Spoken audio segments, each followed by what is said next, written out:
This is your evening edition for Monday, April 29th, 2024. I'm Deandrea Hamilton, joined by Rashaed Esson. We have the news that matters most, a Magnetic Media production. Consultation on the multi-sector agency regulator for your Turks and Caicos utility sector continues, and the Energy and Utilities Department urges you to tell them what you think. The regulator will give oversight to telecommunications, petroleum retailers and wholesalers, water and sewerage, and energy. Get and review the draft policy and email your feedback to regulatoryconsultation@gov.tc. That's regulatoryconsultation@gov.tc. The Turks and Caicos Islands government has now resorted to warning U.S. citizens directly not to bring guns or ammunition into the country, maintaining in a press release on Friday that they will not be showing quarter to anyone found with either. The Turks and Caicos Islands have clear laws, it said, against the possession of firearms and or ammunition and strict penalties in order to serve and protect the community. TCIG also revealed the 4 U.S. citizens before the courts on charges of this nature: 72-year-old Michael Lee Evans and Brian Hagerich from Pennsylvania, who have both pled guilty. 31-year-old Tyler Scott Wenrich from Virginia, who is on remand, having not applied for bail. And 40-year-old Ryan Tyler Watson, who is on bail. All will appear in court by June. U.S. Coast Guard officials were in the Turks and Caicos in mid-April and stopped for a meeting with Governor Delini Daniels Selvaratnam. She met with Rear Admiral Schofield and relevant leads from the Coast Guard alongside now Commissioner of Police Edwin Martin.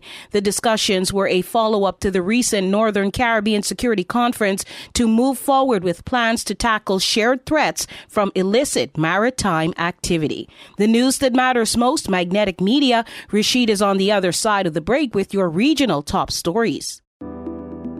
Get armed with an alarm system from Spence Security. What if you didn't wait until your home was invaded, your family threatened, or left to the mercy of a gun-carrying intruder? What if you didn't wait for someone to enter your business and put your staff and customers at risk? And what if you made your home less attractive to burglaries and trespassers? With alarm systems starting at $499.99, Spence Security can get you armed with cameras, panic buttons, emergency notifications, and best of all, Spence Security installs low monthly monitoring from $79.99 when you sign up for 1 year.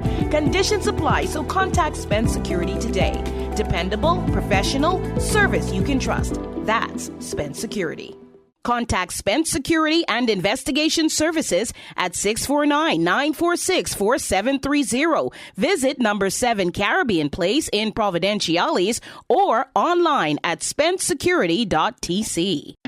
It's now time for your regional top stories. I'm Rashaed Esson.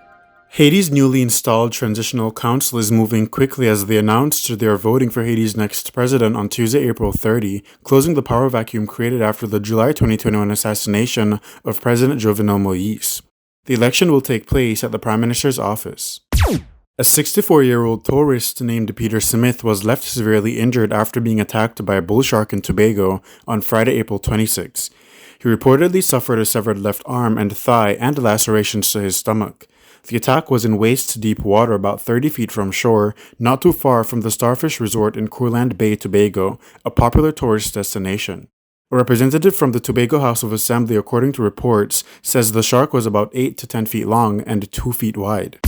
The Bahamas' economy is in good standing according to reports from the Bahamas National Statistical Institute, which released the Quarterly Gross Domestic Product series, which indicates that quarterly gross domestic product trends for 2023 saw increases compared to 2022, a sign of recovery from the COVID-19 pandemic.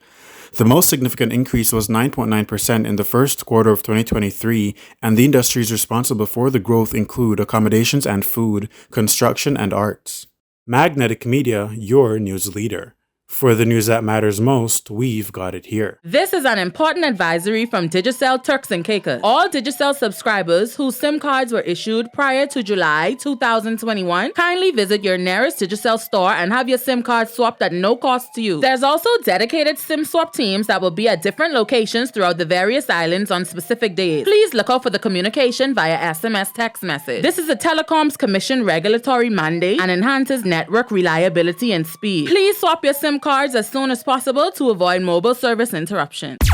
Oil prices are up 15% over this time last year, according to a report from CBC News highlighting increased prices.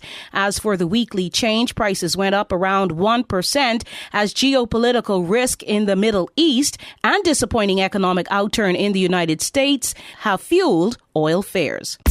As of Thursday, April 25th, a total of 21 schools across the Turks and Caicos Islands were inducted into the CONCACAF Generation Amazing program, courtesy of the Turks and Caicos Islands Football Association, or TCIFA. The program, supported by the Turks and Caicos Islands Ministry of Education, will educate and certify teachers to serve as volunteer coaches in sports development and safeguarding practices, delivering football programs to children for years to come. Sounds like a win to me. That does it for the evening edition of news. Thank you for joining us. On behalf of Rashaed, Esson, and myself, Deandrea Hamilton, we have the news that matters most, and we're always glad when you're tuned in. We're back at 7 a.m. with more TCI Top Stories.